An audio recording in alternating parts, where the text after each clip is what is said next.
Hello and welcome back to Property Matters on Dublin South FM with myself, Carol Tallon. You can contact us on Twitter at iPropertyRadio or email hello@iPropertyRadio.com. So I'm now joined by regular guest on the show, Thomas Campbell, Managing Director at TA Group. Thomas, you're very welcome again. You reminded me before we came on air that it's actually just over a year since we've spoken to you last. That's right, Carol. Thanks very much for having me back on. Yep, a year and a week to the day. A year and a week. It has been an interesting year. It has surely. You know, generally when we pick up on conversations with guests, you know, we're following on from the conversations we had last time. There's just no way this year that's the tone we can adopt. Things have just changed so much. So look, first of all, just maybe remind listeners, TA Group, what it is that you do. So we're what we like to call a one-stop shop consultancy, specialising in architectural, civil structural, fire engineering services, predominantly in the social housing sector, dealing with local authorities.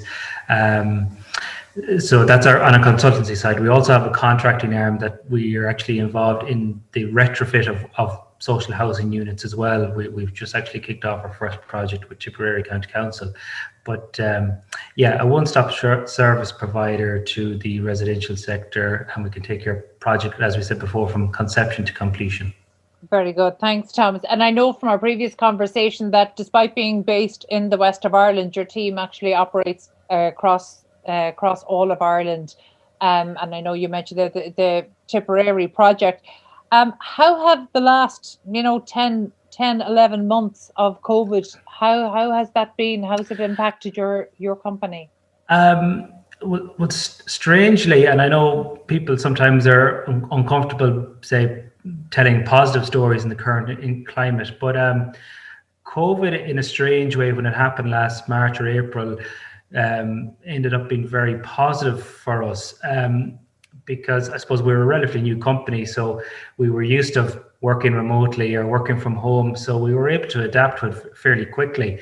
And while other more established firms with maybe a large headcount were grappling with the whole idea of remote working or how they actually manage their staff, we didn't have that headache. And we set about very aggressively tendering for new projects, and it just so happened at the time there was projects that fitted our scope of works very well. So we went after them quite aggressively, and those projects are now live, and it's working very well for us. That's a good thing to hear. But over the past number of months, we've also heard about, companies that had successfully tendered and won work that, came to a crashing halt around COVID. So because a lot of the impact have been around projects that were at pre-commencement stages. So are you working then on essential projects or is it? Yes, so the vast majority of our projects are deemed essential service projects, and the vast majority are social housing projects. Now, some projects, say, since Christmas or since January this year, that were just about to start on site, the local authority decided to hold back on those for a month or two.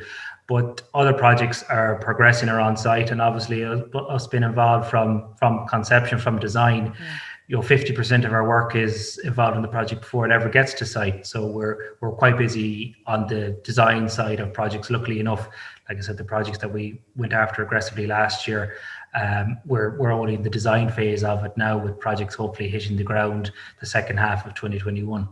Very good.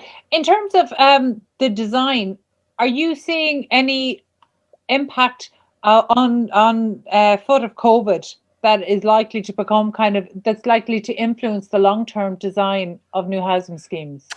Well, it's funny. I listened back to my interview from last year just to recap, see what did I actually say, and that I wouldn't contradict myself this time around. You're a good student. One of the items that I mentioned in relation to new builds is the ventilation and how important ventilation is. And if anyone that follows social media, people are quite vocal about ventilation and how it helps control COVID. So And that coupled with the new regulations come in, the Part L regulations coming in, mechanical ventilation is now becoming the norm in homes, which is a benefit and will help control not only COVID, but just a healthier environment in general in properties. And trying to get that across to people was quite hard. Where you're trying to promote it, people say, well, especially in say one-off homes, they say, well, we don't need it. We don't need it to meet the regulations. And we're saying, well, yes, by regulation, it's not needed, but it's for your health. The house will feel a lot nicer. It's a lot fresher. As you can probably see by this video, directly over my head is a vent in the wall from one of the vents. So that I think may have helped to bring that to the fore.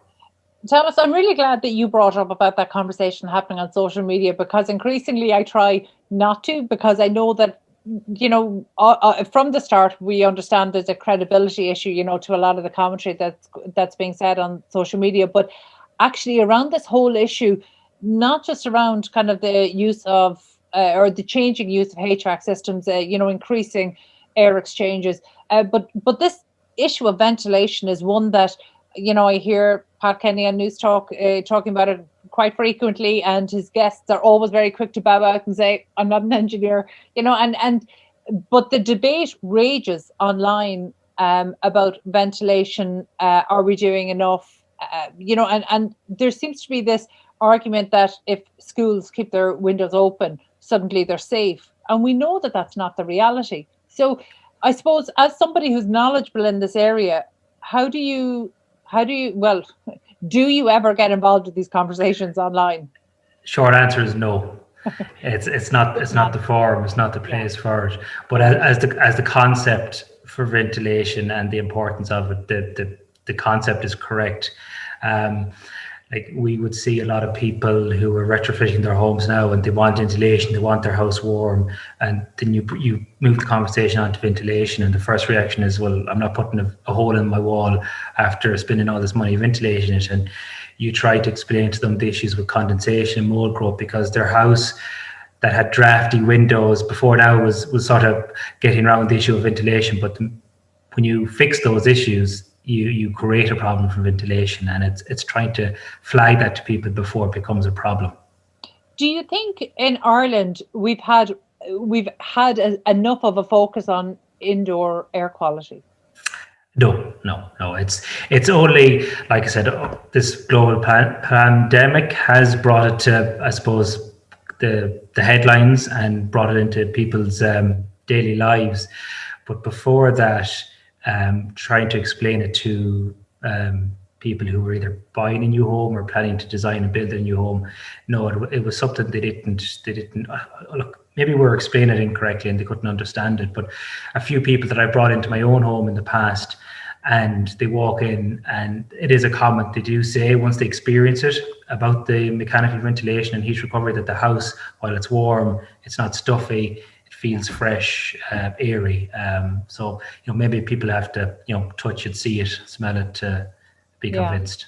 I'm really interested at this point, even though it's quite early days, to see what types of what kind of impact the pandemic will have on the longer term design elements. But we're constantly watching for how design elements are changing for housing. So, for example, just over the last day or two, I was reading about how in terms of the traditional letterboxes we're used to, we're going to have to maybe get used to drone deliveries when we're not in the house. Are we talking about, something quite futuristic, openings on the roof? Design changes as our lives change. So I suppose really the question I'm asking is, do you think the pandemic is going to have long-term impacts on how people live that's going to need to be reflected in their homes? I know, absolutely, on so many different levels. Be it say take house design as a general statement. It's how the house functions, how people use their homes.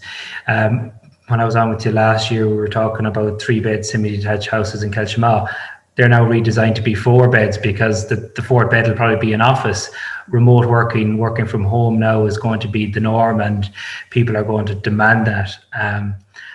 Your homes are going to have to be a much more pleasant place to be in, which they should have been from day one. But more certainly now, if people are living at home and working from home, they're going to have to be a very pleasant place to be. I have to ask, Thomas, in Mayo, is remote working, is this feeling like a win for Mayo? Because I know there's so many rural areas in Ireland that stand to benefit from remote working. But Mayo seems to have just picked up the ball and run with it, right through to the work with the Western Development Commission, through the organisation Grow Remote. There's so many initiatives that I'm seeing, and a lot of them seem to be coming either from or to Mayo. Yeah. I know, in fairness, the people behind those various organisations, they've been banging the drum for years, trying to promote Mayo as a alternative, I suppose, to the East Coast.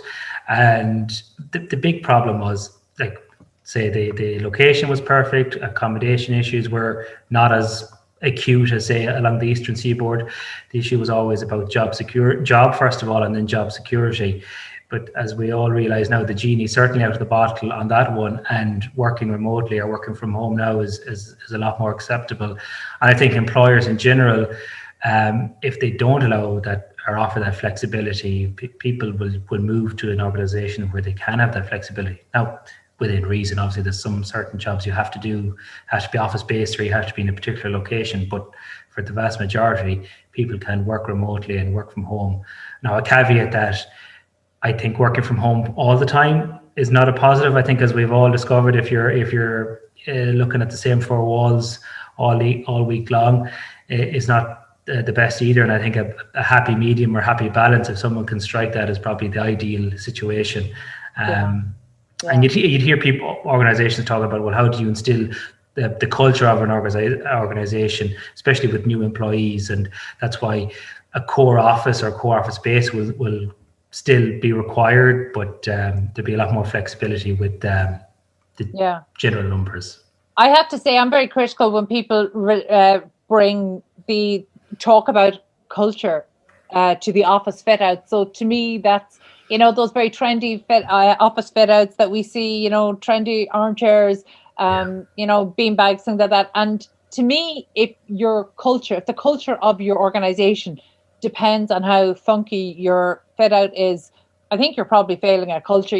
There's so much more to it. And I think it's part of a larger conversation, but at some point, somewhere, we lost sight of quality of life, connection with nature, having access to outdoor space. And I think that that's something that I'm hearing, and I've experienced myself during the lockdown. I think, access to outdoor space has never been more important. And I actually don't think it's necessary. It's great to have the luxury of a garden, but that isn't necessarily the main thing. It has to be access to somewhere that's, within a nice walking area. Yeah. Again, our 5K, suddenly we've all become a lot more critical of our 5K. And I suspect that there are people, in Mayo appreciating their 5K a lot more than maybe people in suburbia, and that's going to have an impact. It is. Like, I have friends that have lived the best part of 10, 15 years along the East Coast, and were quite happy until the pandemic hit. And then all of a sudden they said, actually, no, we want our space. We want to be able to walk in a garden or to a local park. And that has driven a large demand, as you can see in the media, for properties, I suppose, on the Western Seaboard. Yeah, your firm, TA Group, has a good oversight on this because you have the consulting arm, but also the contracting arm. So how are things going on the contracting arm? Because I'm quite sure that the plans have changed, but for 2021, what's the ambition for the contracting arm?